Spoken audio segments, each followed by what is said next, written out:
Un poco lo que habíamos dicho la clase pasada, que les había contado esta historia de Simónides y todo este como contexto de dónde surgía el arte de la memoria. Habíamos mencionado que hay tres elementos fundamentales en el arte de la memoria, ¿no? Que son los lugares, las imágenes y el orden en el que se colocan en todas estas en su conjunto. Lo que veíamos la clase pasada es que un lugar es algo así como un nicho, como un marco, una caja, un receptáculo que va a hacer eso, justamente recibir una imagen, la va a contener y es más bien la imagen la que le da sentido como a todo en su conjunto, ¿no? El lugar por sí mismo puede que nos diga algo por su tamaño o por su forma, pero en realidad es la imagen o lo que está adentro lo que nos va a decir algo. Y todavía tenemos como algo más, ¿no? Que es eh, el orden en el que se colocan estos nichos ya con imágenes que normalmente responden, al menos en el Renacimiento y ya desde la tradición clásica, a elementos arquitectónicos. Eh, los lugares, como decía, son estas cajas. Las imágenes es muy importante que tengan algo que nos lleve a recordar lo que queremos, una nota, una guía, una marca, etcétera. Y estas como superestructuras, les decía que son normalmente elementos de orden arquitectónico. Quintiliano habla de poner todos estos lugares e imágenes en una casa.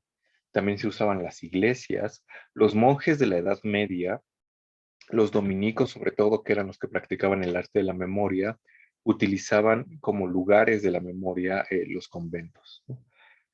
Si han ido a algún convento, sabrán que hay celdas que usualmente se distribuyen como alrededor de un patio central del claustro, y entonces cada una de las celdas podía servir como un lugar donde colocar una imagen. Bueno, el lugar era real, por supuesto, la imagen podía ser o no real, es decir, podía ser de verdad una figura ahí, o cada que yo pasara por el lugar me acordaría como de algo. Y lo interesante es que están como ordenadas en este espacio arquitectónico. Puede ser también un palacio. Hablamos la clase pasada de que podía ser el conjunto de las facultades del campus de CEU. Puede ser una línea del metro ahora que es como tan tristemente célebre, etcétera, ¿no? En el caso de Camilo, es un teatro el que sirve de superestructura.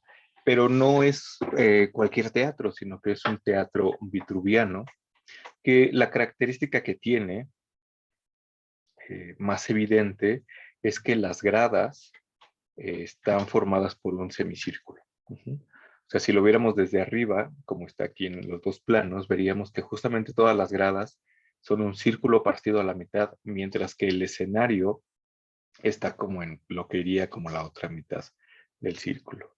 Y habíamos visto también esta otra imagen, que es la de un teatro real, eh, que está en Turquía, ¿no? Entonces vemos básicamente la misma disposición y que Camilo haya elegido como este modelo es particularmente importante porque, como les decía, no es cualquier teatro. Decía la clase pasada que ya la noción misma de teatro encierra como dos variantes o dos puntos bien importantes que resaltar, que el primero de ellos es que cuando uno va al teatro, o en ese tiempo cuando uno iba al teatro, lo que veía era una representación. Ante nuestros ojos aparecía una representación, había actores haciendo cosas, veíamos algo, etcétera. Y el otro punto es que Camilo de verdad construyó un teatro de madera, evidentemente mucho más pequeño que este, en donde colocó las imágenes de la memoria. Y la otra cosa por la que es particularmente importante, y les decía que, digo, pudo haber elegido cualquier otro teatro, pero eligió este porque por su forma semicircular, lo que hace es remitir por semejanza a la estructura del cielo, a la bóveda celeste. Este semicírculo equivaldría a lo que nosotros desde la tierra, desde aquí, si viéramos el cielo, sería el cielo, ¿no? Como esta bóveda celeste que sería como la mitad de una esfera, ¿no? De manera que eso va a tener un poco que ver con el lugar que ocupa el espectador del teatro, que como vamos a ver ahorita, no está en las gradas, sino que está en el escenario. Y es muy importante esta superestructura en donde se colocan los lugares y las imágenes, porque también habíamos dicho la clase pasada que de este orden, de esta superestructura, depende la manera en que nosotros recorramos y veamos las cosas que pongamos en él.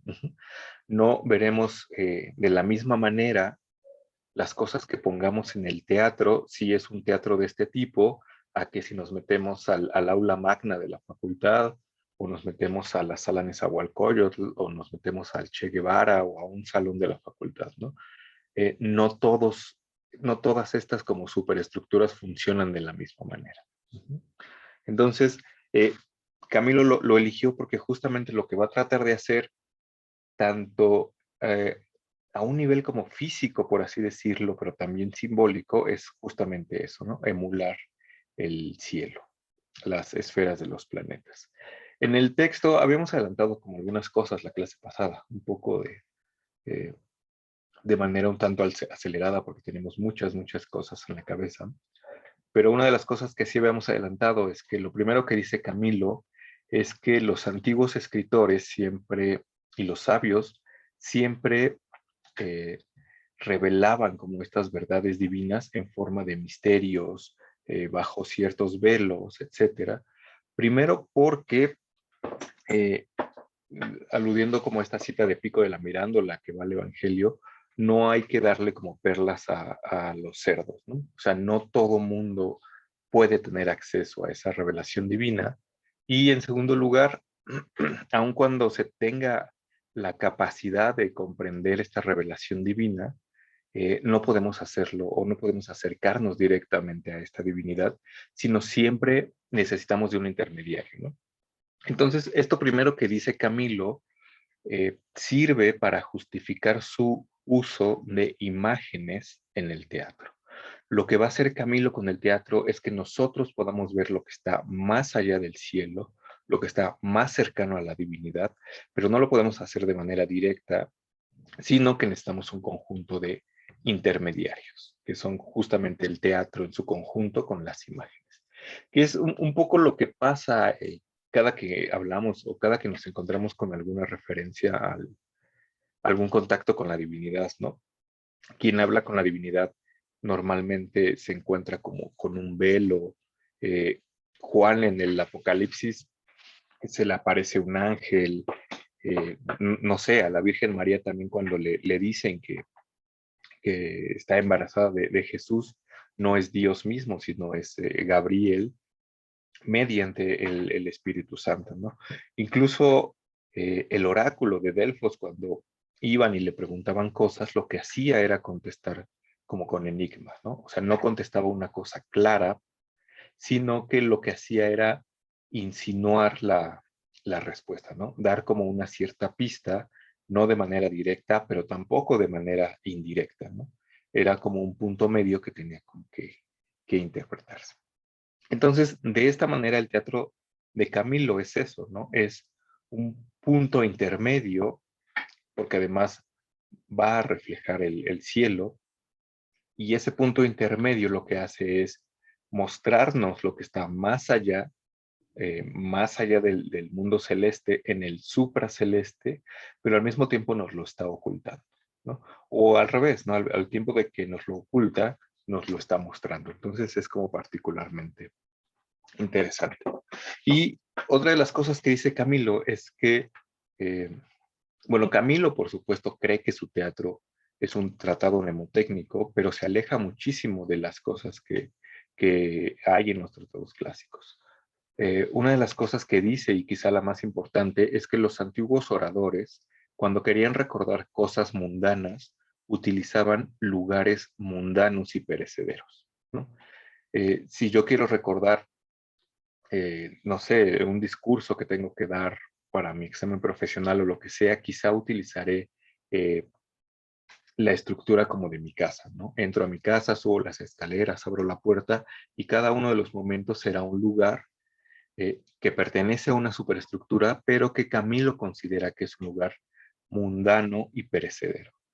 Lo que quiere hacer Camilo, y con esto lleva el arte de la memoria todavía más alto de los propósitos que tenía en la antigüedad, ya no es recordar cosas mundanas o recordar un discurso, sino comprender la totalidad del universo de un solo vistazo. Entonces es una cosa eh, muy grande y muy, ¿cómo decirlo? Eh, Tiene como mucha mayor dignidad que tratar de recordar la lista del súper y en ese sentido no puede usar un conjunto de lugares perecederos, sino que necesita usar un conjunto de lugares eternos. Y bueno, es bien cierto que usar una estructura del teatro como este que está aquí, podría decirse que eso en realidad es una estructura perecedera, ¿no? Sin embargo, esta estructura perecedera que es el teatro simboliza los cielos, como ya dijimos, ¿no? Entonces, es algo así como un medio, ¿no?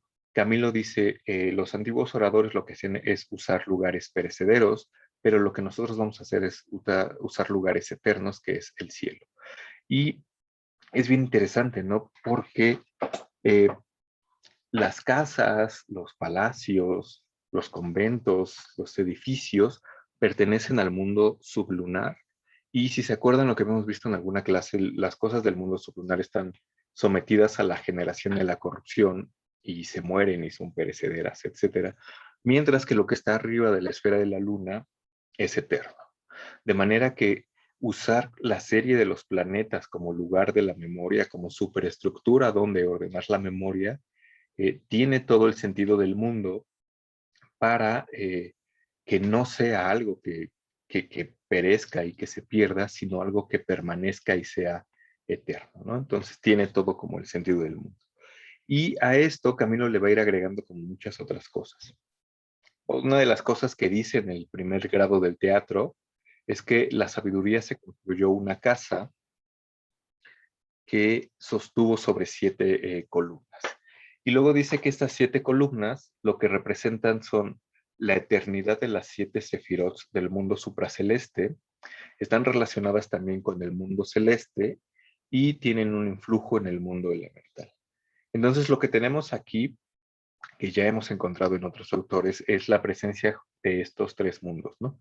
El mundo supraceleste, que sería el que está arriba, más allá de los astros, como su nombre lo dice, el mundo celeste que corresponde a los 7 planetas y a la esfera de las estrellas fijas, que es donde encajaría el teatro, y el mundo elemental, que es donde estaríamos nosotros. Y tenemos, por supuesto, también la mención a las sefirot, que las sefirot son este conjunto de 10 emanaciones divinas por las que, según la cábala judía, está creado el universo. Es, por supuesto, muy complejo, pero la idea es que entre las 22 letras del alfabeto hebreo y las 10 sefirot y sus combinaciones, lo que pasa es que se va como creando el universo. Y comparte como un poco lo que habíamos visto nosotros de esta escala que viene como de Dios a la materia, porque lo que pasa es que al principio tenemos la unidad divina, que se va desplegando posteriormente en la multiplicidad. Y en este como árbol de las sefirot que parece sacado de Evangelion, eh, tenemos como hasta arriba las 3 primeras, que las 3 primeras lo que sucede es que corresponden a los procesos divinos. Ajá, esos están más allá del entendimiento humano. Mientras que las 7 de abajo corresponden a este mundo ya de la creación. Lo que dice Camilo es que corresponden al mundo supraceleste, pero después se despliegan o se voltean en el mundo celeste. De manera que tiene todo el sentido del mundo después equiparar la influencia de estas 7 sefirot inferiores con los 7 planetas del universo geocéntrico. Lo que tenemos acá es también la noción muy de la cábala judía, que estas tres líneas, pues digo, estas tres sefirot que están como arriba de esta línea imaginaria corresponden a Dios. Dios tiene una naturaleza andrógina, por así decirlo, está como fusionado ahí todo. Pero una vez que está como abajo, algo así pasaba un poco, ¿no? También en los textos herméticos había una divinidad andrógina al principio, que lo que hacía después era crear un segundo Dios, que ese ya creaba todas las cosas, ¿no? Entonces, en una divinidad andrógina están como confundidos o mezclados como esta dualidad que está después. Sin embargo, en la escala esta como de las sefirot, esta dualidad masculino-femenino después sí está como presente, y como buena religión, pues la parte masculina se identifica con los procesos buenos, mientras que la parte femenina con los procesos malos. Lo interesante de todo esto es que de la combinación de estos dos polos se crea como el universo. Y Camilo retoma esto porque eso es una cosa que estaba como muy presente en la época. Está presente en Agripa, está presente en Bruno, en Pico, etcétera. Y lo que hace de aquí es identificar cada una de estas 7 columnas de las que está hablando con los planetas y con, con los grados del teatro. Federico pregunta que como el signo de Baphomet, como es arriba, es abajo. Sí, esto viene un poco también del hermetismo y de la tabla esmeralda, porque justamente lo que dice la tabla esmeralda es literalmente eso, ¿no? Dice, así como es arriba, es abajo. Baphomet, no sé, me parece que es digo, no estoy seguro, se me fue ahorita, debe tener como alguna otra implicación, pero el mismo, es el principio ahí está, ¿no? Como es arriba, es abajo, porque justamente de lo que habíamos hablado como en algún momento, ¿no? Estos principios de semejanza, de que lo semejante llama a lo semejante porque se parecen, pero también el principio de contagio, de que dos cosas que estuvieron en contacto en algún momento, una vez que están separadas, siguen influyéndose. Y eso es el arriba y el abajo, ¿no? El arriba influye abajo porque en algún momento fueron uno solo. Y no es que tanto el abajo influya arriba, sino que por ciertos movimientos de lo que podemos hacer abajo, podemos jalarnos los influjos de lo que hay arriba.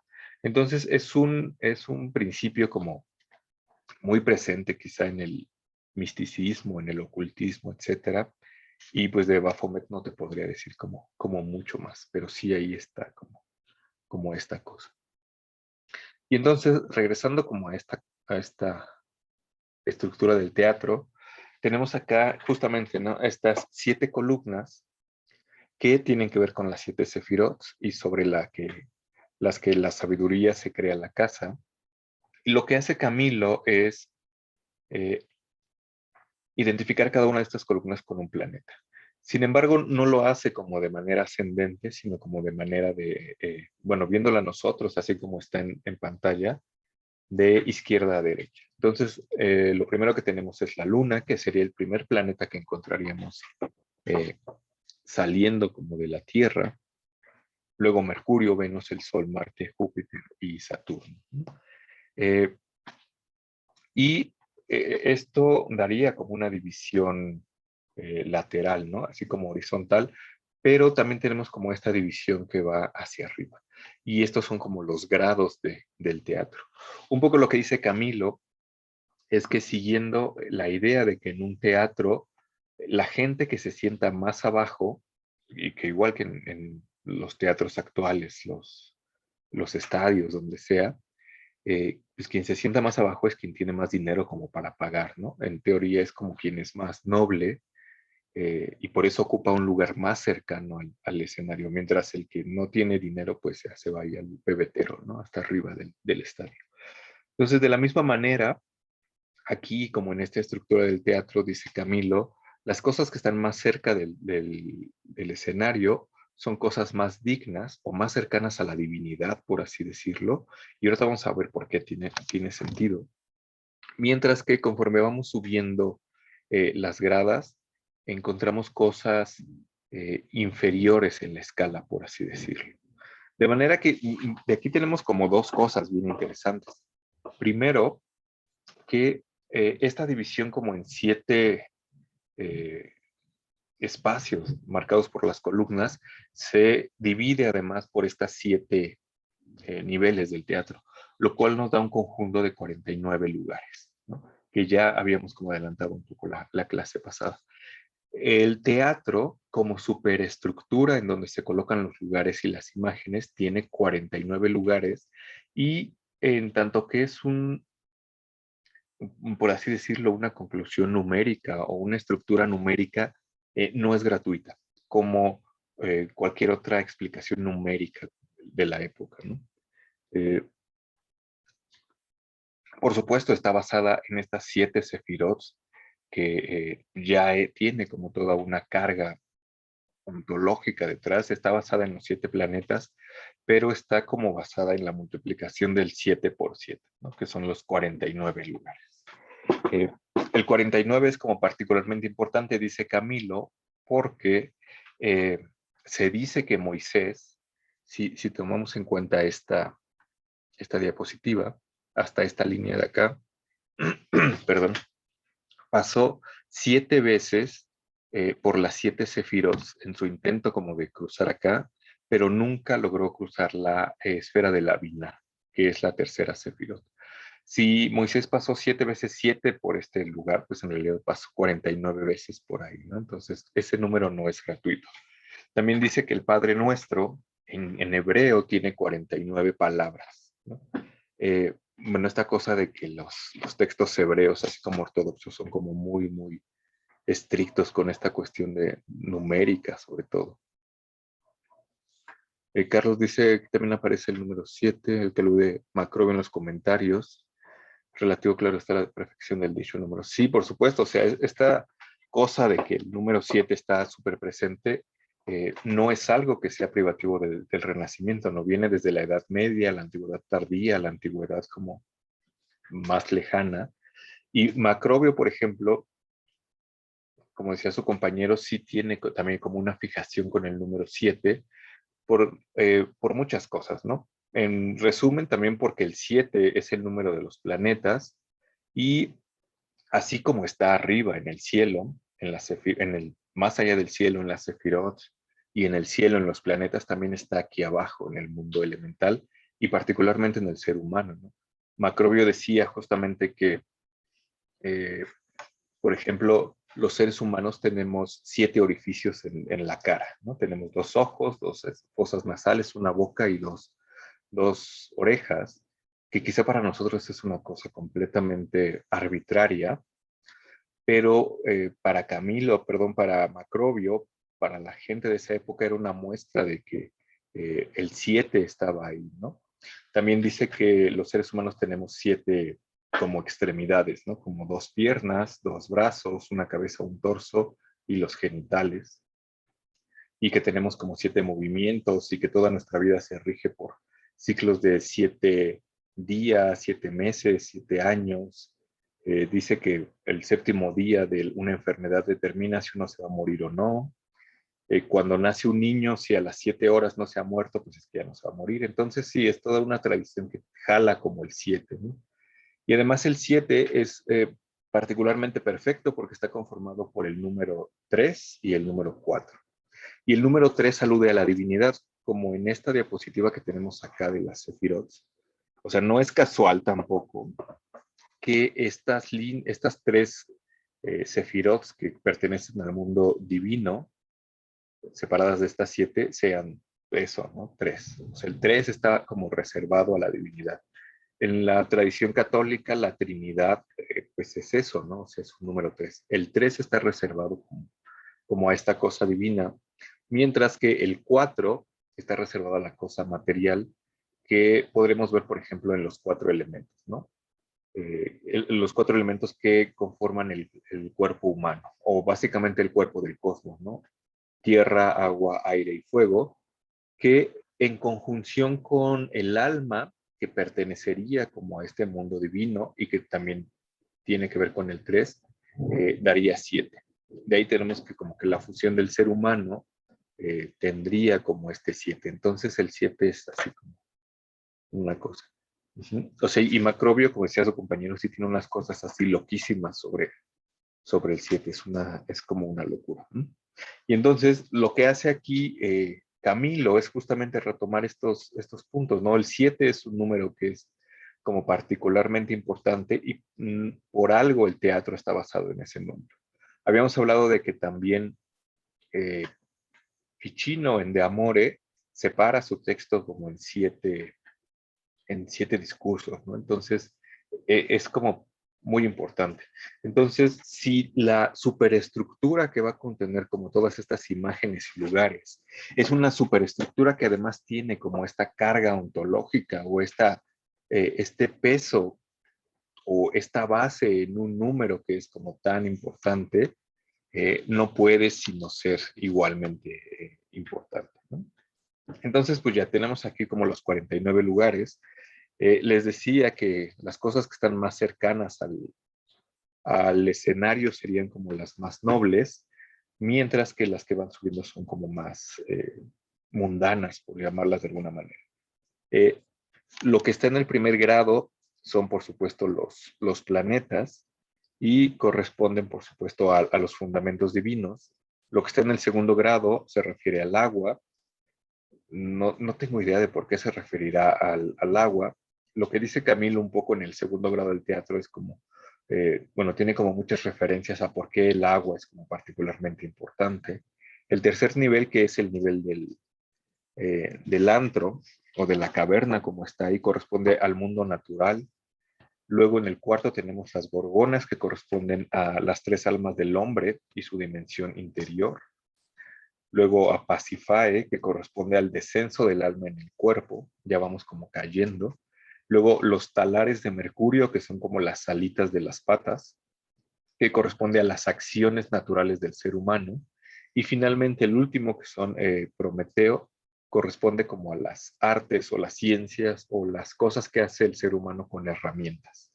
Entonces pasamos de los principios divinos hasta llegar a cosas que hace el ser humano con herramientas, ¿no? Como a cosas artificiales. Y lo que encontramos en Camilo, o más bien como en las descripciones de Camilo, porque en Camilo no hay imágenes como tal, lo que encontramos es que en cada uno de estos 49 lugares, lo que hace es poner, o al menos describe en el texto, qué imagen se tiene que poner como en cada una. De manera que en cada uno de estos 49 lugares hay una imagen. Es como si viéramos como todo un nicho, todo un conjunto de nichos llenos de imágenes. Y entonces en estos lugares encontramos como imágenes como muy, muy diversas.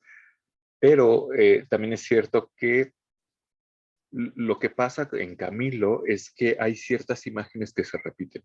Hay imágenes que podemos encontrar en un lugar que después encontramos como en otro lugar. Por ejemplo, encontramos la imagen de una mujer que tiene los cabellos hacia arriba, dirigiéndose hacia el cielo. Según Camilo, esta imagen tiene que ver con el vigor de este mundo, con las cosas fuertes, con la verdad, con actuar conforme a la verdad, y la podemos encontrar más o menos en algunos otros lugares con el mismo significado, ¿no? Siempre que los cabellos de esta mujer se eleven al cielo, están como en relación o simbolizan como estas cosas divinas referentes a la verdad, etcétera. Y hay alguna otra imagen que está en la misma mujer con los cabellos cortados, que simboliza precisamente lo contrario, ¿no? La debilidad del hombre, la flaqueza, la mentira, etcétera. Entonces tiene como cierto sentido dentro del conjunto de lo que dice Camilo, como esta asignación de significados. Entonces, si pudieron leer como estos dos grados del teatro, pues lo que hace es describir, ¿no? Aquí, en la casilla de Marte, en, en el banquete va esto, ¿no? Como en la casilla de Venus, en el banquete va esto. Y encontramos normalmente escenas mitológicas. Encontramos que en alguna casilla está Proteo, Juno volando en las nubes, el vellocino de oro, Cerbero, las Parcas, Hércules, pero también hay algunas otras cosas como más mundanas, ¿no? Encontramos como una vasija, eh, un elefante, un toro, etcétera, ¿no? Entonces, pues ya, la imagen está como completa. Francis Yates lo que tiene en un libro que se llama El arte de la memoria es este esquema que aquí no se ve nada, en lo que hace es retomar como las descripciones.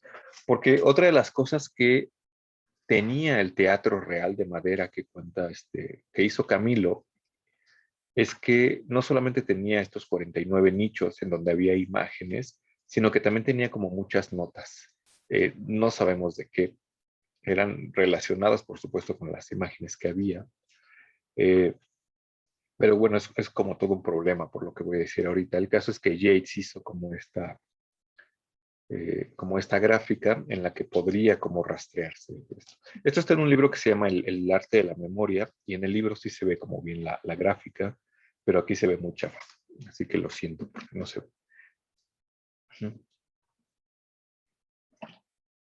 Y un poco el problema o el gran problema que tenemos con el teatro de la memoria en Camilo es que Camilo nos cuenta cómo debe estar estructurado, cómo es físicamente, pero no nos dice cómo debe usarse. O sea, no, es como si nos dieran como una herramienta y no supiéramos cómo usarla, ¿no? Es como, no sé, si viajáramos en el tiempo, o si no sé, si fuéramos medievales, si alguien viajara en el tiempo y nos diera una computadora y nos dijera, aquí está como todo el saber del universo y con esto puedes acceder a todo el saber del universo y la vieras y estuviera así con las teclas y la pantalla y todo, pero no te dijera cómo se usa, ¿no? Y entonces es como un gran problema. Camilo no dice nada de eso. Lina Bolsoni, que es la que hace la introducción al texto, dice que eh, para saber cómo funcionaría habría que remitirse como a otros textos, pero lo cierto es que sí podemos decir como algunas cosas de cómo funciona el teatro, que básicamente pues ya hemos adelantado un poco, ¿no? Porque lo que dijimos un poco es que el teatro, es que esta estructura que está aquí, estas gradas como semicirculares, lo que hacen es reflejar de alguna manera el cielo, ¿no? Lo reflejan en su constitución basada en los planetas, pero también en su forma semicircular. Y lo más importante de todo es que Camilo supone que cuando uno usa el teatro, no se tiene que colocar en las gradas como nos pondríamos en un teatro normal, sino que el espectador debe colocarse en el escenario, que es un lugar privilegiado, porque, sobre todo en un teatro como el de Camilo, porque desde el escenario tendríamos esta vista como privilegiada en donde de un solo vistazo podríamos ver la totalidad de las imágenes que estarían representando la totalidad de los grados de los planetas atravesadas por todos estos otros grados de la divinidad a la materia, de modo que en teoría de un solo vistazo estaríamos en condiciones de ver la totalidad del universo y comprender la totalidad del universo, ¿no? Entonces aquí Camilo ya empieza como a hacer cosas eh, más rudas, ¿no? Federico dice, en algún video oí a alguien hablar de un libro con el que el autor hace una especie de relación entre los celulares inteligentes que cargamos con una especie de talismán como se entendía en la Edad Media. No sé cómo sería esa relación, pero estaría buena saber, ¿no? Sí, porque, o sea, el ejemplo de la compu se me ocurrió ahorita, ¿no? Pero justamente pasa lo mismo con un teléfono inteligente, ¿no? O sea, ahí tenemos como toda nuestra información y podríamos acceder en principio como a muchas cosas, ¿no? Eh, bueno, si encuentras el libro y nos lo compartes, estaría bueno para saber qué dice. Bueno, y entonces, bueno, esta imagen es más o menos un teatro vitruviano desde donde el espectador colocado en el escenario vería como esto, ¿no? Vería como estas gradas de eh, estas gradas del teatro en donde estarían colocadas estas imágenes. Evidentemente, siguiendo como las recomendaciones del arte de la memoria, tendríamos que hacer los lugares más grandes, las imágenes más visibles y distinguibles entre ellas, porque si no se perderían así como entre la multiplicidad, ¿no? Es como, seguramente si alguno de ustedes ha estado en algún escenario haciendo la cosa que sea en algún momento, pues lo que ve son a lo mejor cabezas y todos iguales, ¿no? Entonces, para poder distinguir lo que hay entre el público, lo que hay en las gradas, habría como que ponerla de cierta manera. Y un poco para explicar también esta cosa de los tres mundos y cómo ponerse en el centro del teatro correspondería o equivaldría a ver la totalidad del universo, Camilo se sirve de una analogía en donde dice, supone por supuesto que existen estos tres mundos, que es elemental, el celeste y el supraceleste, y dice que el mundo elemental es como un bosque. Si nosotros estamos en el bosque metidos ahí, que va a sonar como a cuento budista, seguramente podríamos ver eso, ¿no? Podríamos ver a lo mejor el árbol, un perro, bueno, no sé si haya perros en el bosque, un ciervo, una ardilla, pero no podríamos ver el bosque completo, ¿no? Podríamos ver cosas particulares, pero no podremos ver la totalidad del bosque. Dice que si a un lado hubiera una llanura y subiéramos por ella hasta llegar a la cima de una colina, ahí podríamos ver la totalidad del bosque, ¿no? Podríamos darnos cuenta de la extensión que tiene el bosque y de el bosque en su conjunto, cosa que no podríamos hacer desde el punto en el que estamos como en el bosque, ¿no? Entonces dice, el mundo elemental es como este bosque, la llanura que sube son los cielos, es el mundo celeste, y la colina, desde donde miraríamos hacia abajo, es el mundo supraceleste. Y dice, el teatro funciona más o menos así. Lo que hacemos con el teatro es ver las cosas desde sus causas y no solamente por sus efectos. O sea, las estamos viendo como desde arriba y no desde el lugar en el que nos encontramos abajo. Por eso, en esta ordenación como de cosas en los grados, las cosas que están más cercanas al escenario son las cosas más divinas, ¿no? Son como estos principios divinos por los planetas, mientras que poco a poco se van haciendo menos dignas hasta llegar como a estas actividades físicas del ser humano, ¿no? Porque estar en el centro del teatro, viendo la totalidad de las imágenes que hay ahí, equivale a estar en la cima de la colina, lo cual sería estar hasta arriba como de todo, viendo la totalidad del universo. Y lo que uno podría ver desde ahí arriba, según Camilo, es evidentemente eso, ¿no? Primero vería como los principios divinos, o sea, vería como hacia abajo, los principios divinos, el agua, la materia, el alma, cómo cae el alma en el ser humano, etcétera, ¿no? Entonces ahí estaría como la clave. Lo cual es como bastante complicado porque de nuevo, ¿no? No tenemos como instrucciones de cómo usar el teatro, pero la idea es esa, ¿no?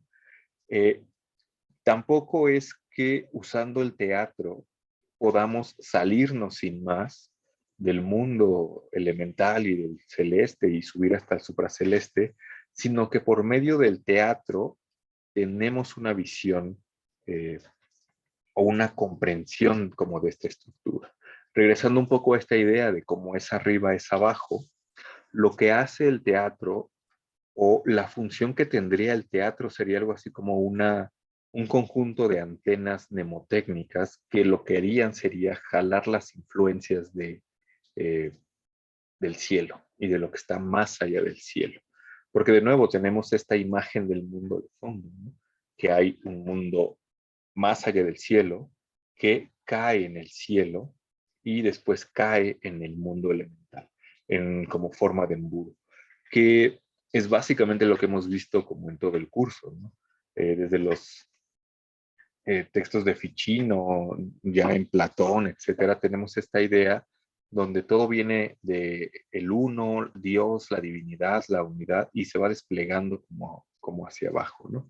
De manera que el teatro es un reflejo de la bóveda celeste, ¿sí? Y la bóveda celeste a su vez es un reflejo del mundo supraceleste.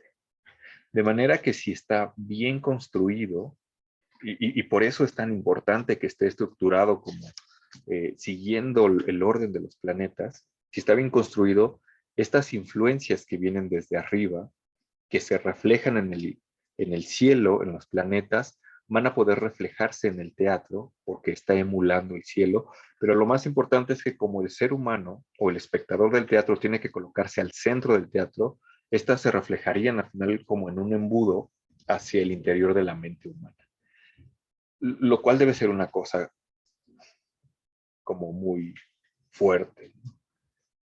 Y o en resumen, lo que está pasando ahí o lo que busca Camilo, que también quién sabe cómo se dé esta cosa, es que con el teatro uno tenga una comprensión unitaria de la naturaleza, ¿no? O una comprensión lo más cercano a la unidad de la naturaleza, lo cual igual es como complicado y quién sabe cómo pasa, porque pues no tenemos más, eh, como más información, ¿no? No nos dice más.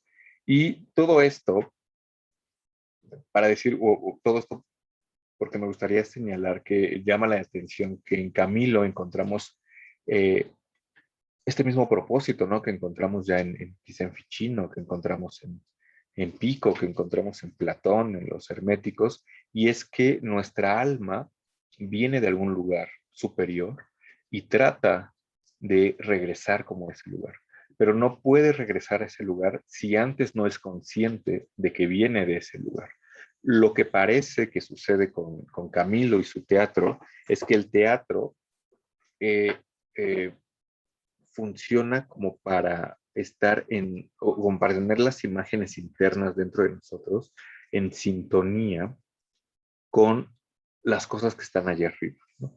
Porque emular dentro de nosotros lo que está allá arriba nos llevaría como a tener de alguna manera una comprensión de lo que está allá arriba, ¿no? Regresando a esta frase otra vez, así, si podemos ordenar aquí abajo lo único que podemos ordenar, que serían como nuestras imágenes internas, nuestros fantasmas internos, y ese orden emula el orden superior, tendríamos ya una especie de sintonía, de nuevo por este principio de semejanza, ¿no? Lo semejante llama a lo semejante y haría como que vibraran al mismo tiempo. Uh-huh. Lo cual es, de nuevo, como muy complicado, ¿no? Porque suena, porque hasta aquí siempre es como toda esta explicación teórica y decir, claro, el arte de la memoria de Camilo tiene estos supuestos, funciona así, eh, supone que puedes comprender el mundo, pero otra cosa ya es ponerse a practicar de verdad estas cosas, que está un poco más allá de nuestras capacidades, ¿no? Nuestras, ¿cómo decirlo? Nuestras posibilidades. Eh, bueno, por muchas cosas, de las que hablaré también cuando hablemos de Bruno. Hasta acá no sé si haya como alguna pregunta, algún comentario sobre Camilo.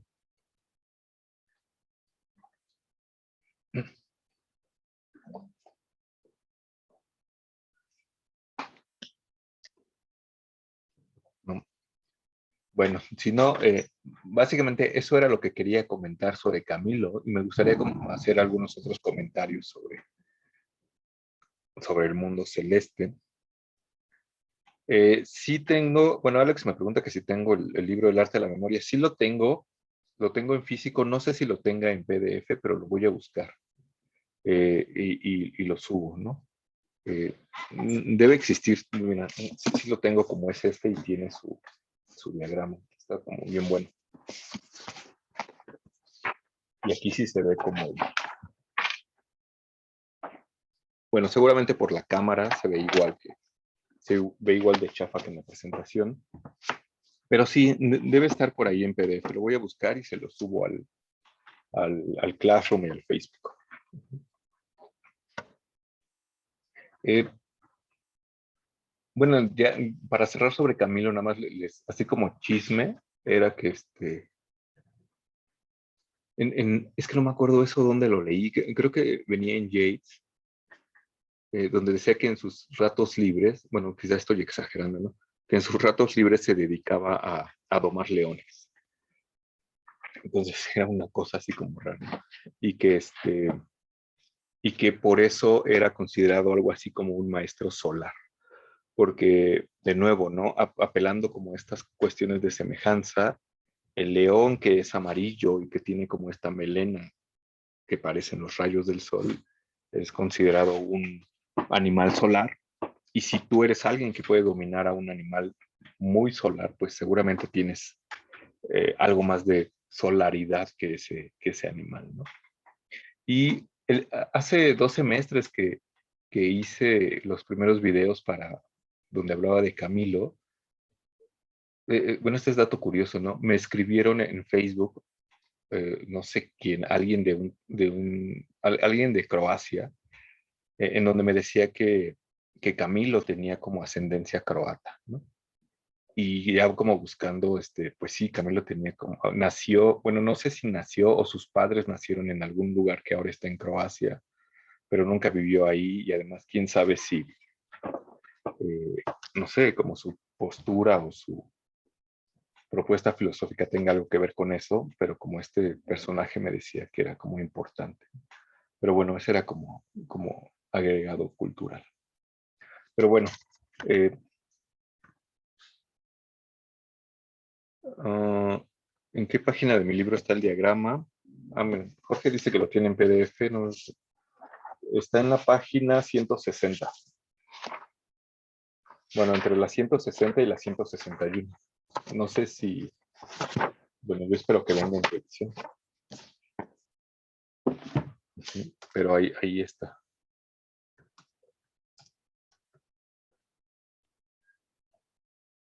Bueno, mi buscador no sirve.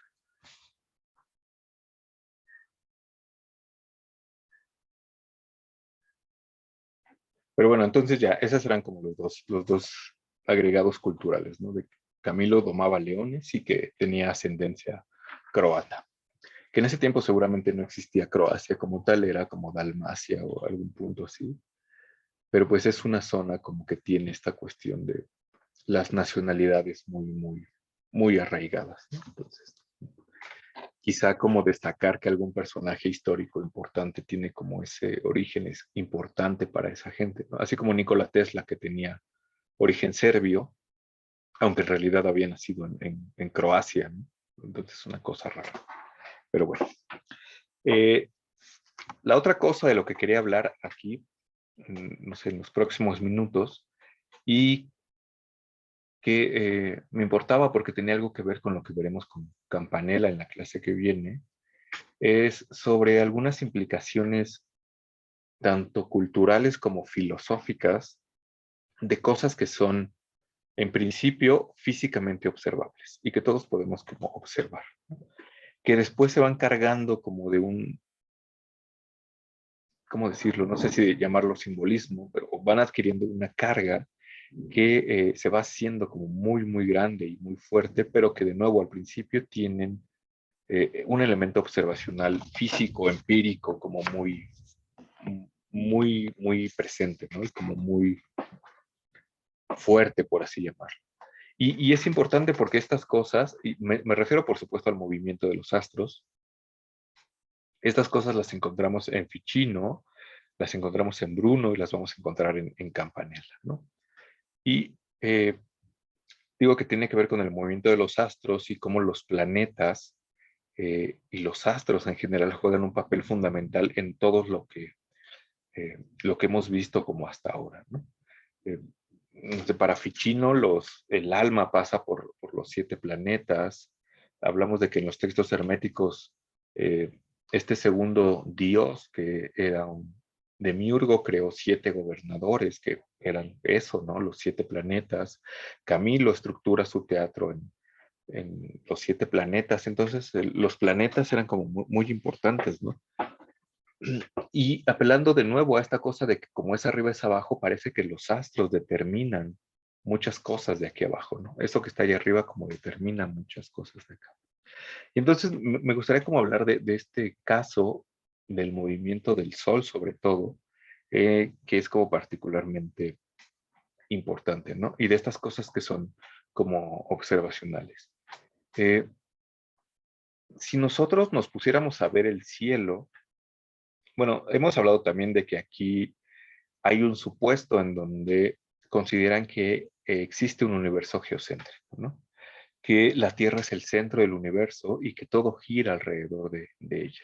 Y si nosotros nos pusiéramos a ver el cielo con cierto detenimiento a lo largo de un año o más, nos daríamos cuenta de que esa afirmación o de que esa hipótesis que existía hasta el siglo XVI tiene sentido, ¿no? Porque justamente si yo me pongo a ver el cielo, parece que el sol sale por un punto y se pone por otro, se mueve alrededor de la Tierra, que la luna se mueve, los planetas, las estrellas, parece que todo se mueve y gira en torno a ella, ¿no? Entonces, tiene como todo el sentido del mundo creer que así es, ¿no? Entonces, de ahí también tiene como sentido esta postura aristotélica en donde el movimiento del mundo sublunar hacia arriba, bueno, de la luna hacia arriba, es circular y, e imperecedero y eterno porque siempre sucede de la misma manera.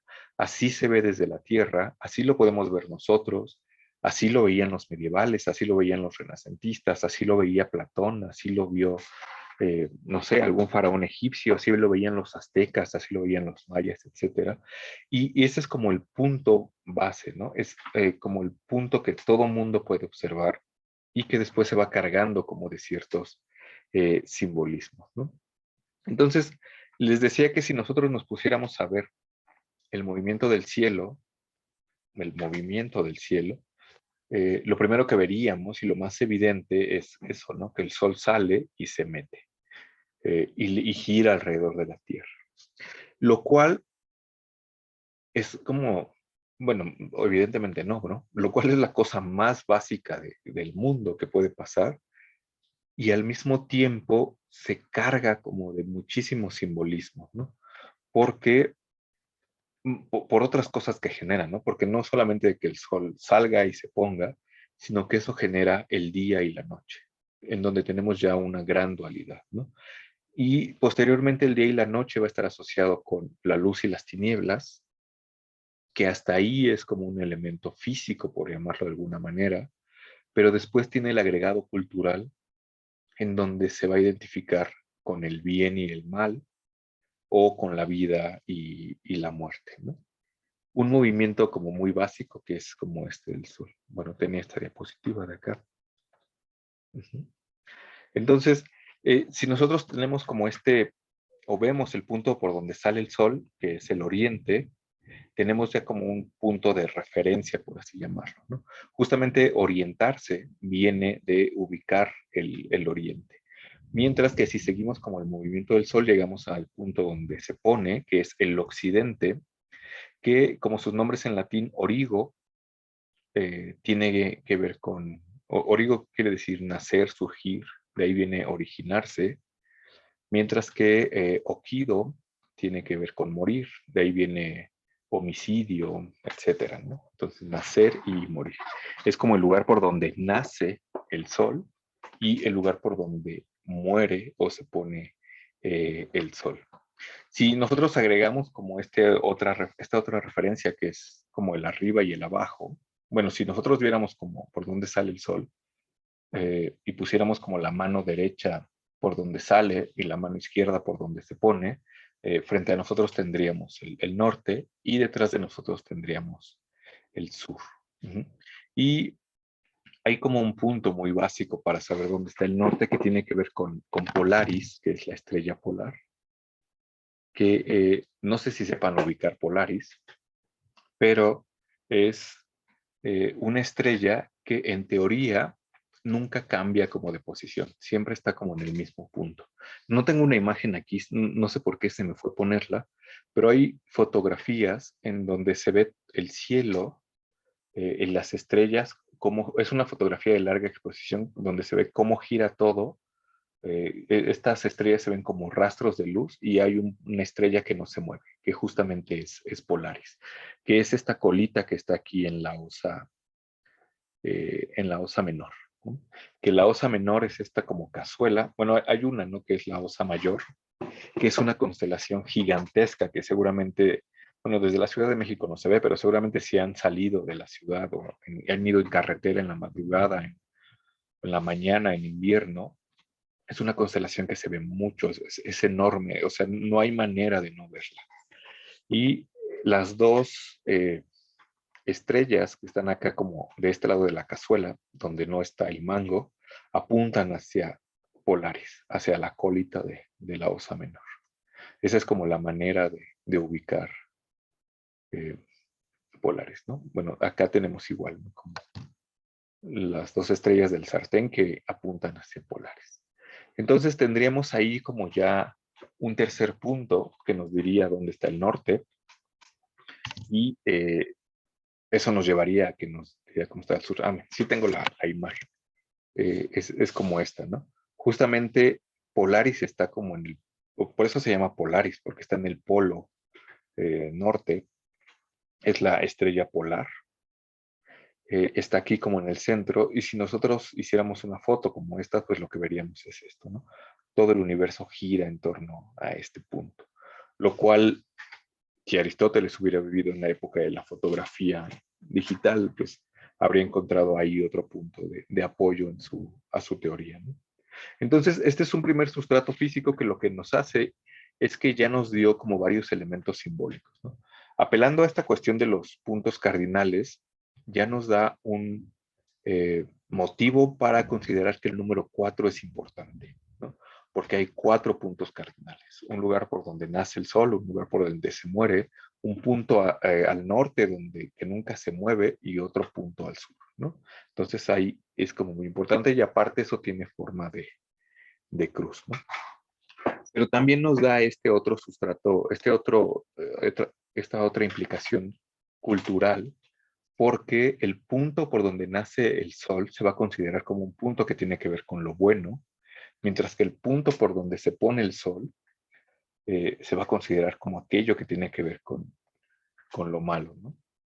Y por supuesto, ya con el agregado de las religiones y una religión como el cristianismo, se va a identificar el punto por donde nace el sol, el oriente, con lo bueno, con los ángeles, con Dios, mientras que el punto por donde se mete con los demonios, ¿no? Así como con Ned Flanders.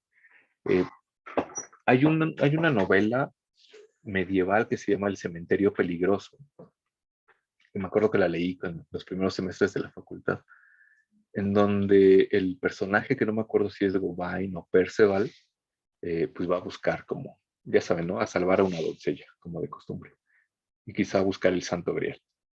Y entonces, antes de llegar a un castillo, se hace de noche y pues llega al castillo y toca, porque pues el castillo estaba amurallado, ¿no? Así como en las películas de Shrek y estas cosas. El castillo está amurallado, toca y se asoma a alguien y le dice, pues déjame pasar. Se me hizo de noche, ¿no? Y le dice, no, no te puedo dejar pasar. Y le pregunta que por qué no lo puede dejar pasar. Y dice, pues es que ya se metió el sol y cuando se mete el sol es cuando salen los demonios. Y nada me garantiza que tú seas o no un demonio, así que no te voy a dejar pasar, ¿no? Entonces ahí hay como una cosa como cultural, como todavía más, no sé, es como bien interesante, ¿no? A partir de nuevo de un movimiento del sol que por así decirlo solamente es, o sea, el sol solamente sale y se pone, pero este constructo cultural y posteriormente filosófico ahí está como arraigado como en ese punto, ¿no? Y es algo que seguramente está en muchas religiones como del mundo, ¿no? Bueno, debe haber excepciones, ¿no? Pero la mayoría de las religiones deben considerar que la luz es como lo bueno, el lugar por donde sale la luz es lo bueno y por donde se mete es como lo malo, ¿no?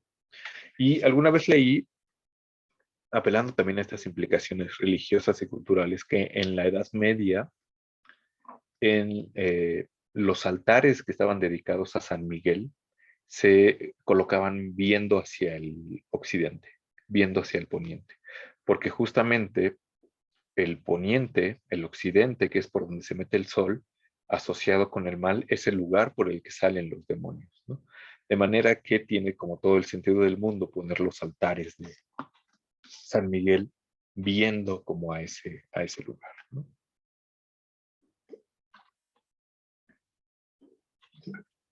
Mi abuela tenía un San Miguel que en realidad no estaba viendo hacia el occidente, estaba viendo hacia el oriente. Entonces estaba mal puesto. Pero bueno. Eh, y esta cosa que de nuevo parece como muy básica y muy inocua, como inofensiva, acaba teniendo como muchas implicaciones como culturales, filosóficas, de nuevo. Por ejemplo, y así como ejemplo rápido, la orientación de las iglesias responde en muchos casos a el lugar por donde sale el sol. Esta imagen que es San Pedro en el Vaticano, en Roma, está orientada hacia el oriente, ¿no? Porque evidentemente lo que pasa en una construcción de este tipo, que ya tiene como toda esta carga ideológica, cultural, etcétera, es que el edificio ve hacia donde sale el sol, porque el sol, la luz, es símbolo de Cristo o de Dios y tiene como cierto sentido que eso sea así, ¿no? Sin embargo, no todas las iglesias siguen como este patrón, ¿no? Eh, bueno, seguramente cuando hicieron la capilla de San Pedro, pues disponían como del terreno libre para orientarla como quisieran, pero hay muchas otras iglesias, incluso en Roma, que pues no siguen como esa orientación. Y en la Nueva España, pues pasaba como algo diferente, ¿no? La, eh, el primer edificio de la catedral, o sea, si han ido a la catedral como recientemente, bueno, no sé qué tan recientemente, hay una como ventana arqueológica en donde se ven los restos de la primera catedral, que la primera catedral estaba orientada hacia el poniente, ¿no? O sea, estaba orientada al revés de cómo está orientada la Basílica de San Pedro. Eh, Tiene como una explicación o hay como hipótesis de por qué está así, pero, por ejemplo, la Basílica de San Pablo en Londres también está orientada al revés. Santa María del Fiore en Florencia está orientada al revés que el Vaticano, entonces es como un punto interesante, ¿no? Lo, no sé, lo destacable de todo esto es que la orientación no es gratuita, ¿no? No es que la puerta apunte hacia donde, no sé, hacia donde mi tío el albañil quería y lo hacía porque así estaba bien, ¿no? Sino que tiene un porqué, ¿no? Y ese porqué, de nuevo, está delimitado, está marcado por el movimiento de los astros y por el movimiento del sol. Entonces, les decía que eso pasaba aquí en las iglesias de la Nueva España. Tengo aquí como un par de diapositivas con tomas de Google Maps de algunas iglesias. Bueno, de esto hablé un poco el semestre pasado, por eso elegí como estas iglesias en particular. Pero lo interesante de estas iglesias es que primero, están orientadas hacia el poniente por una razón bien específica, y era porque a diferencia de los europeos, cristianos, ¿cómo se dice? Creyentes, los indígenas paganos, eh, pues estaban como en pecado, ¿no? Entonces la iglesia lo que hacía era, pues claro, sí está apuntando hacia el lugar donde se mete el sol, que está relacionado con el mal, pero servía para que, de nuevo, como estructura simbólica, porque los indígenas entraban a la iglesia, o los infieles, o quien entrara a la iglesia, entraba por el occidente y iba avanzando progresivamente hacia el oriente. De modo que simbólicamente lo que pasaba ahí, en este proceso, además que tiene que ver con la evangelización, es que quien entraba en una iglesia orientada de esta manera, entraba como desde la zona más pecaminosa físicamente, astrológicamente, y avanzaba poco a poco hacia el oriente, ¿no? Entraba del occidente hacia el oriente y avanzaba de esa manera de la luz, perdón, de las tinieblas hacia la luz. Entonces, tenemos acá como que estas iglesias también tienen esta, no sé, esta carga que en principio está basada igual, ¿no? En movimientos de los astros que son como muy básicos y observables. Estas son 4 iglesias que están eh, 3 en Iztapalapa y una me parece que ya es Coyoacán. y que todas están orientadas hacia el poniente. Lo interesante es que, bueno, no sé, me encantaría como algún día escribir algo sobre esto, investigar más, eh, porque viendo como muchísimas otras iglesias en Google Maps, uno se puede dar cuenta de que están orientadas hacia el mismo lugar, ¿no? Por ejemplo, esta de Azcapotzalco está igual orientada hacia acá, ¿no? Aquí se ve como, la nave, que es como esta cosa más larga, apunta hacia acá, y la de Cuautitlán, la de San Juan en Coyoacán también, y la de Tlalpan exactamente igual, ¿no? Entonces es bien interesante. Yo he buscado como algunas otras, sobre todo las que son novohispanas, así como del siglo XVI, XVII, tienen como esta misma orientación, que tiene que ver de nuevo con el movimiento del sol.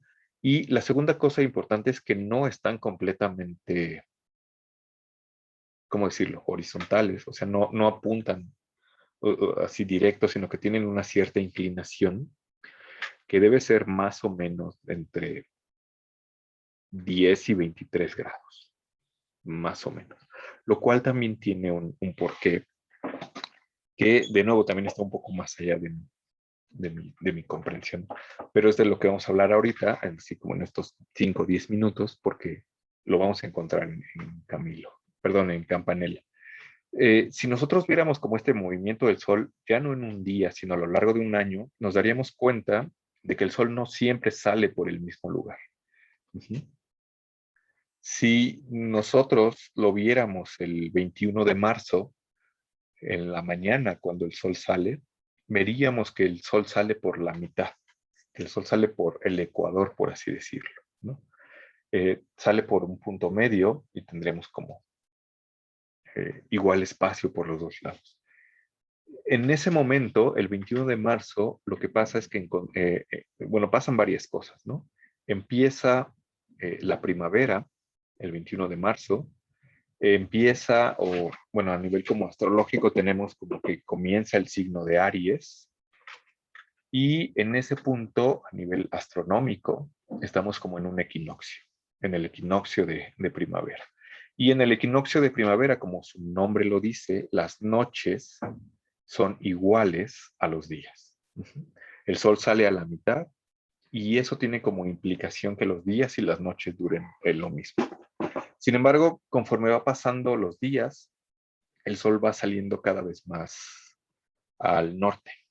De manera que el sol va avanzando, avanzando y cada día va saliendo más al norte y eso hace que progresivamente los días duren más que las noches, que es justamente lo que nos está pasando ahorita, que estamos en mayo, hoy es 5 de mayo, estamos como a la mitad del camino del sol entre que empezó la primavera y va a empezar el verano. Y por supuesto, bueno, además de que tenemos el horario de verano, los días ahora duran más que cuando empezó el semestre o que el semestre pasado. Si tomaron alguna clase a esta misma hora el semestre pasado, en diciembre a esta hora, pues ya tenía una hora que era de noche, ¿no? Entonces es una de las implicaciones de que el sol vaya saliendo un poco más al norte. El caso es que llega un punto en el que el sol ya no puede traspasar. Y entonces lo que hace es detenerse y dar la vuelta.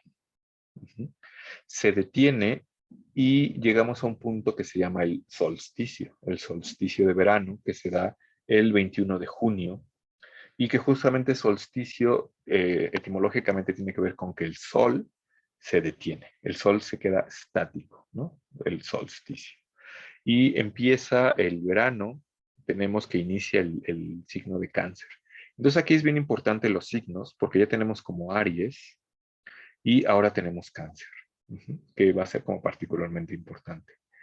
En ese momento, el 21, 22, 23 de junio, tenemos el día más largo y la noche más corta, lo cual de nuevo a nivel cultural va a tener implicaciones como muy importantes.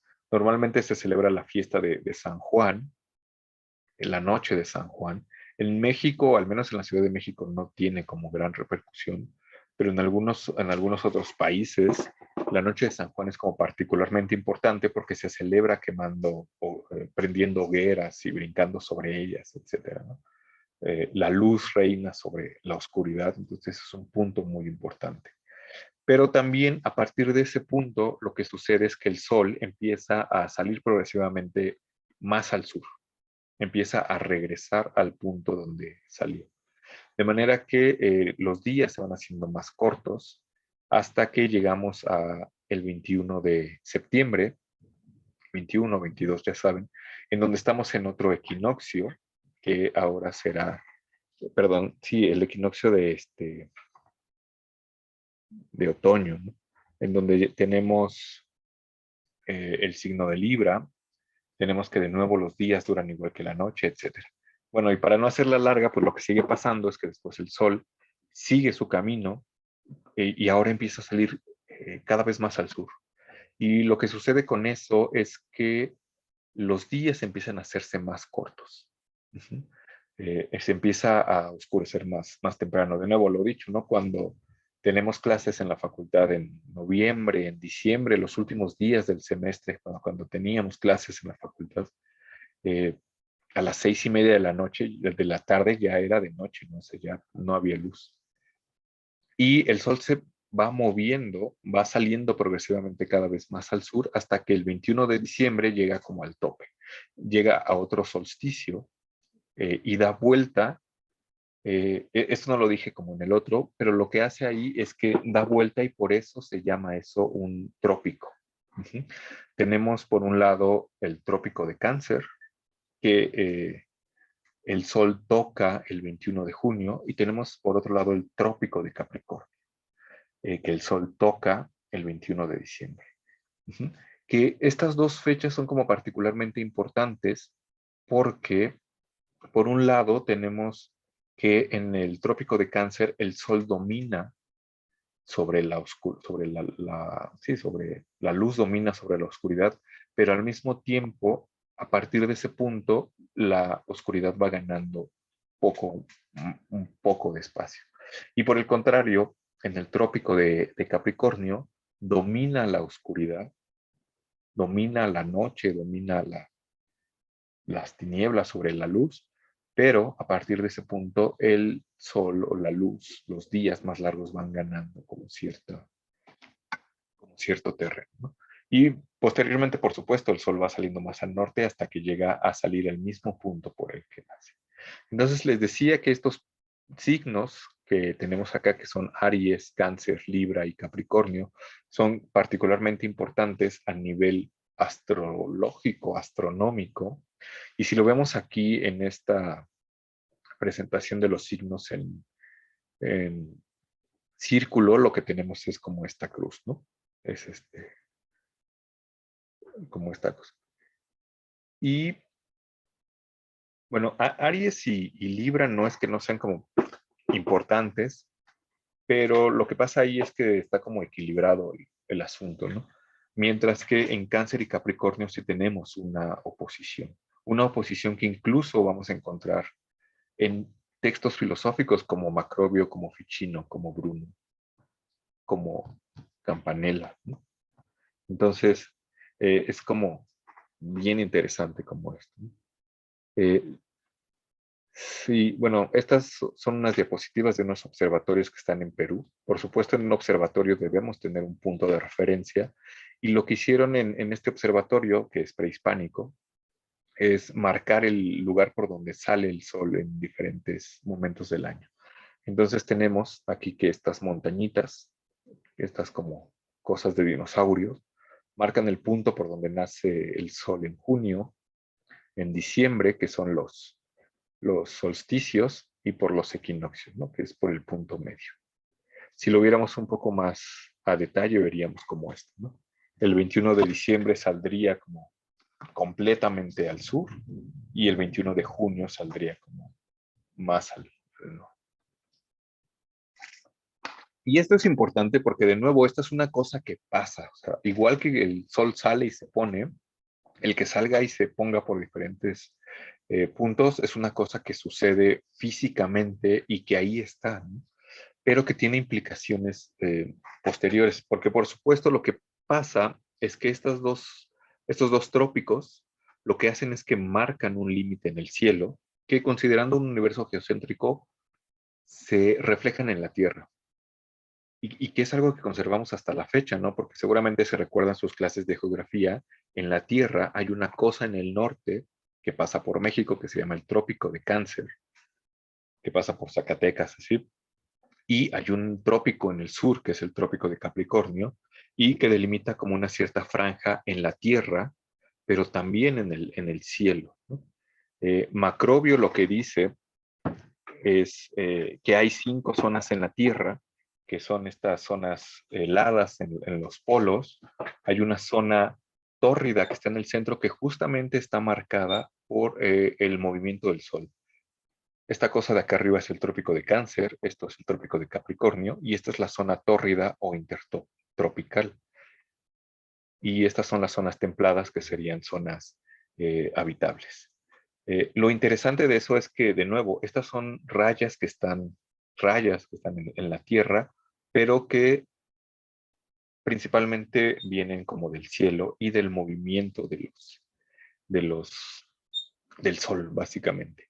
El Sol se mueve en esta franja si la viéramos como extendida hacia afuera, ¿no? O sea, considerando como un universo geocéntrico, tendríamos la Tierra en el centro, tendríamos esta esfera por donde se mueve el Sol, y el Sol lo que hace es que se mueve en esta línea intertropical, ¿no? Que va haciendo como un viboreo, y esta línea intertropical y esta diagonal, bueno, esta diagonal tiene una inclinación de 23 grados, que, bueno, en realidad es la inclinación que tiene la Tierra, el eje de la Tierra, pero en un universo geocéntrico con alguien que no es consciente de esa inclinación, pues lo que parece es que lo que se bambolea es el Sol, cuando en realidad lo que se bambolea es la Tierra, ¿no?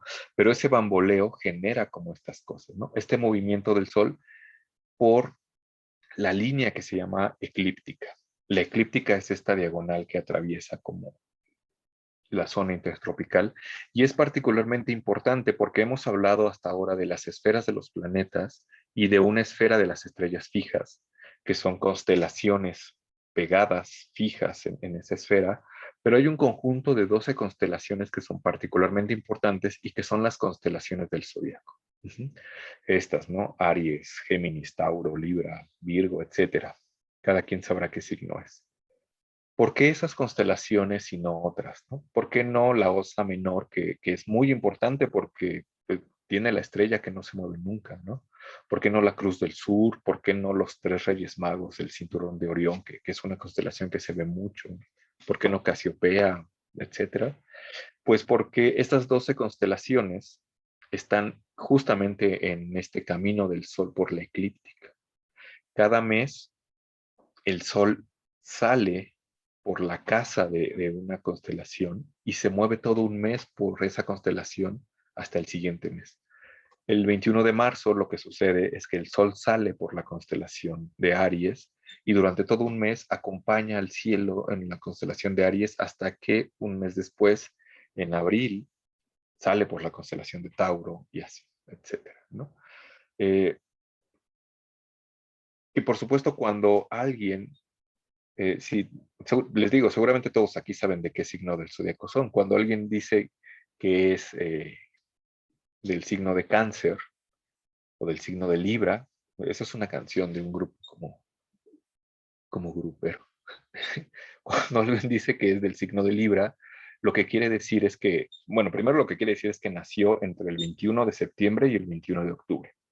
Pero más allá, lo que quiere decir es que cuando uno nació, el sol salía por la casa de Libra, ¿no? O sea, si yo nací no sé, el 30 de septiembre y digo que soy Libra, eso quiere decir que en el momento en el que yo nací, el sol estaba saliendo por el occidente, perdón, por el horizonte, por la casa de Libra.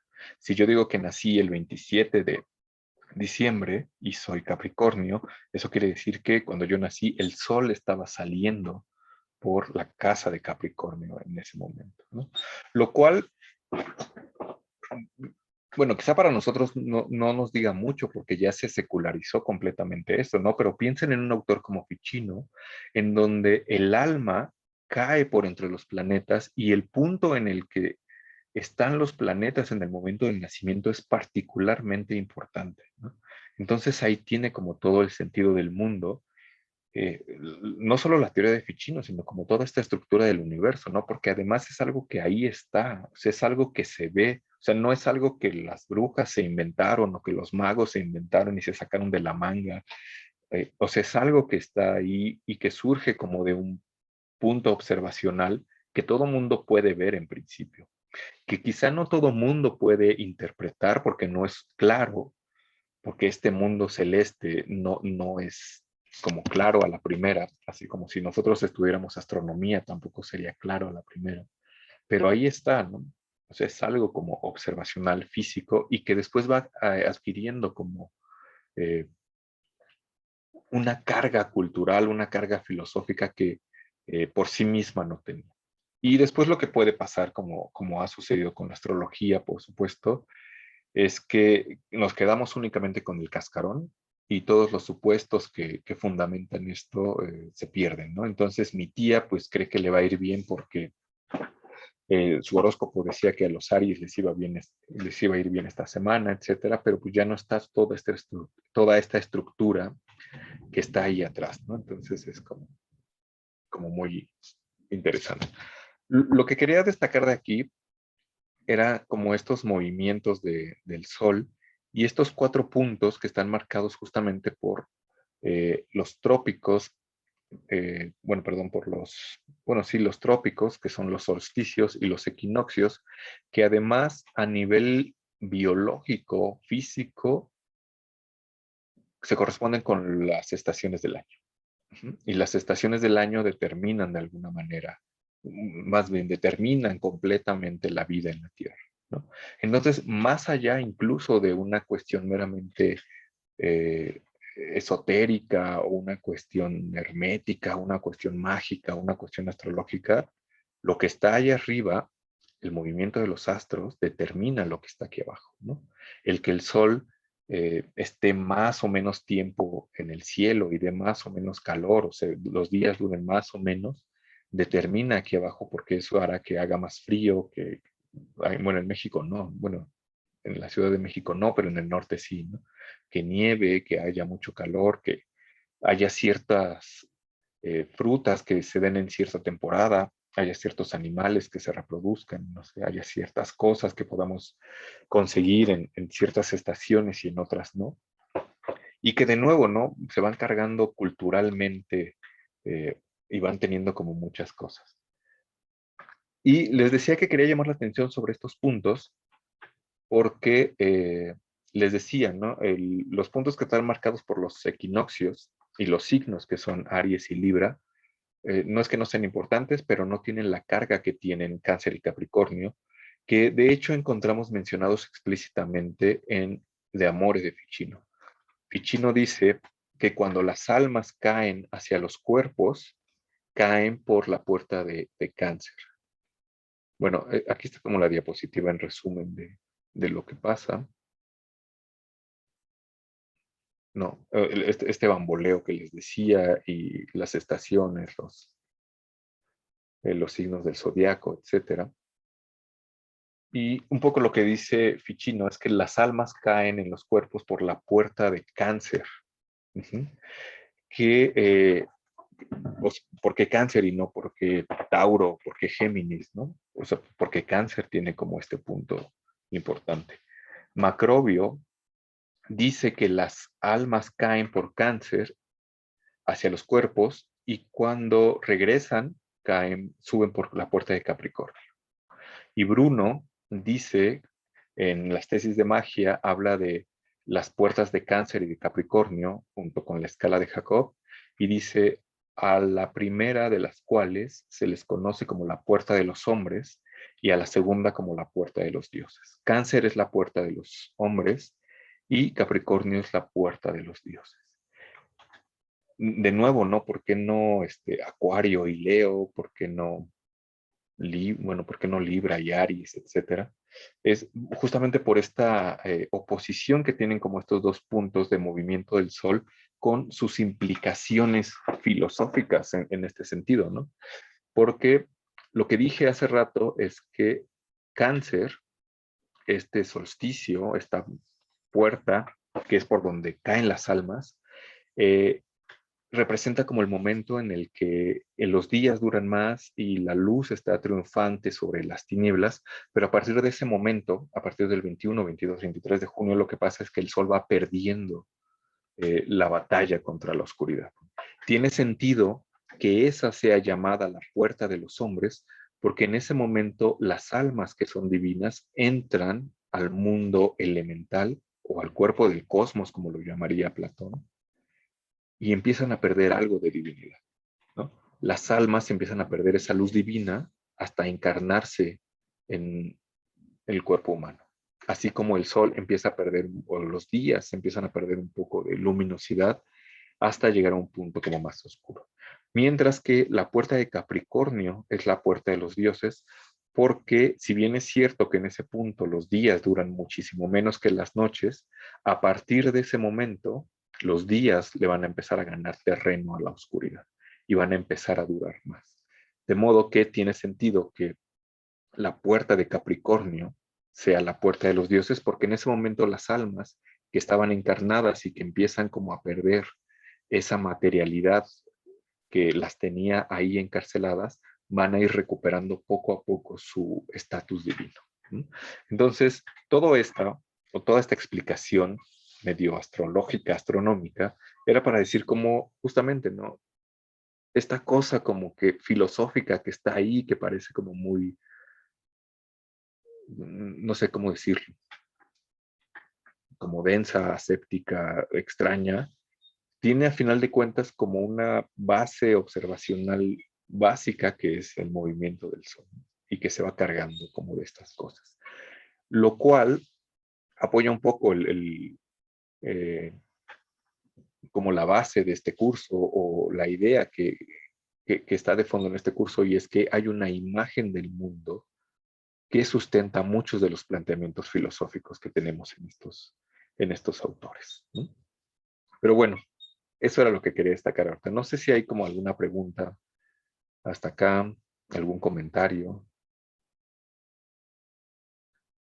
Les quería contar una historia rápida, pero no sé si había como alguna pregunta antes.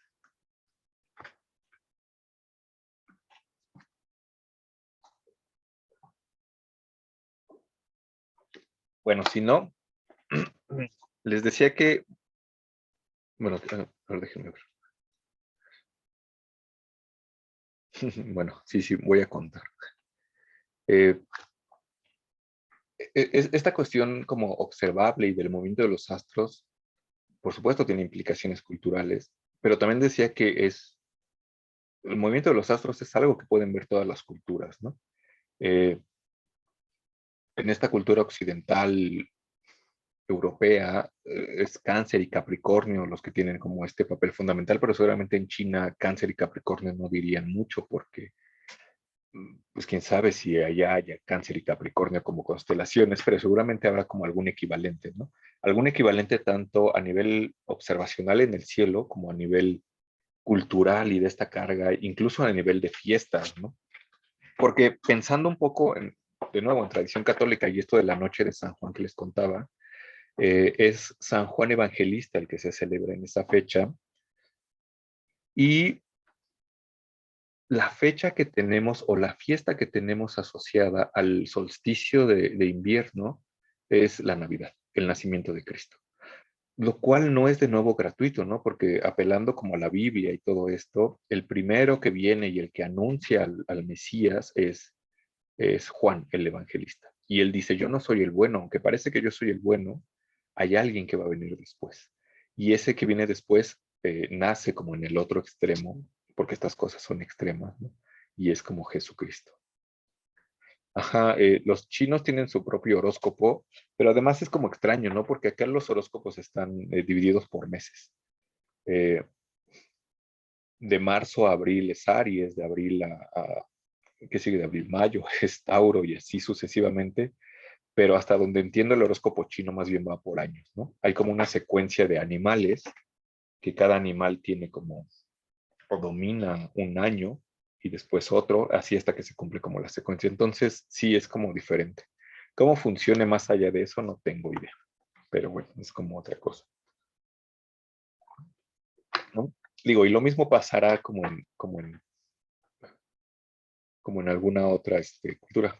Ajá, o sea, si yo nací en cierto año, pues yo seré como de un animal. El problema es que todos los que nacimos en el mismo año tenemos el mismo animal y pues debe haber como algunas otras cosas que diferencien, ¿no? O sea, de nuevo sería como muy interesante ver eso. Porque justamente, ¿no? O sea, a partir de este mismo movimiento o de esta misma cosa que todos podemos ver, pueden darse explicaciones distintas. Y esta es como parte de la historia que querías contarles y que tiene que ver pues como con la tradición prehispánica, ¿no? Porque les decía, aquí Cáncer y Capricornio son importantes, el Sol y la Luna son importantes, por supuesto, la Tierra es importante, pero igual en la tradición mexica debe ser como importante esto, ¿no? Entonces, no sé si conozcan la historia de Coyolxauhqui, que a mí me gusta mucho, desde la primera vez que la leí era, no sé, me gustó como mucho, porque Coyolxauhqui es la diosa lunar, ¿no? Y Coyolxauhqui es hija de Coatlicue, que es esta de acá, ¿no? Que es la de la falda de serpientes. Entonces cuenta la historia que Coatlicue estaba como encerrada en Coatepec y estaba haciendo penitencia y estaba barriendo. Y una vez que estaba barriendo, se encontró una pluma de águila, un plumón de águila, y se la guardó no sé, en el pecho, en algún lugar. Y después, cuando se la buscó, ya no la encontró. Lo que sí se dio cuenta es que después de eso estaba embarazada, ¿no? Así milagrosamente y sin intervención de nadie, iba a tener un hijo, así como casual, ¿no? Y la hija, que era Coyolxauhqui, pues se enojó muchísimo, pero no solamente Coatlicue tenía como hija a Coyolxauhqui, sino que tenía a 400 hijos, que eran los indios Censohuitznagua, que quiere decir 400 indios, ¿no? El punto es que Coyolxauhqui pues se enoja, le cuenta a sus hermanos y deciden matar a su madre porque piensan que pues, ha estado por ahí haciendo cosas.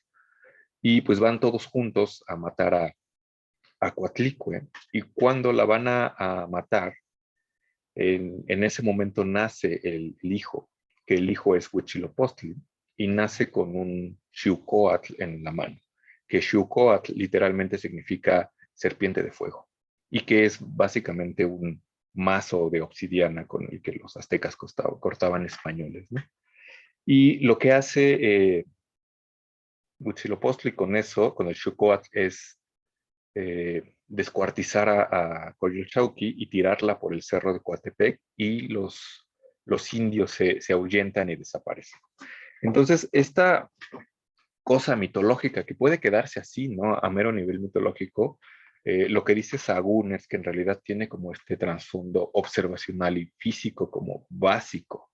Dice que Coatlicue es la tierra, ¿no? Y Coyolxauhqui es la luna.